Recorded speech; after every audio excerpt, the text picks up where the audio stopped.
That book had good vibes. Okay, but what does that mean? And why do people have different reactions to those same vibes? Let's break it down. The feelings you experience when you read a book will be based on a great many factors. How much you can relate to the characters, how well developed those characters are, how logical the plot is, what you think about the themes in the book, what you're going through in your life right now, and much more.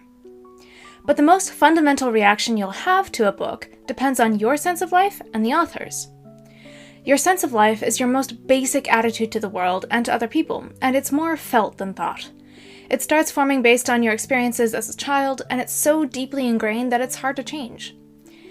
It affects all kinds of things, such as whether you're an optimist or a pessimist, and manifests in everything from your posture to the way you express yourself. This attitude is fundamental to you, the reader, and your personality, but the same is true of the author. What he or she thinks and feels is important, and how he or she expresses him or herself create the texture and feel of a novel.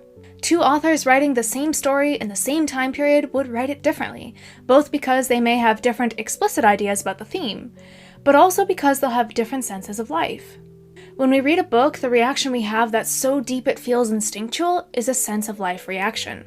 The spectrum of those reactions can range from basically, yes, this is how the world is and works, in which case we feel connected to the book, to, no, this is the opposite of how the world is and works, in which case we dislike or may even hate or feel repulsed by the book.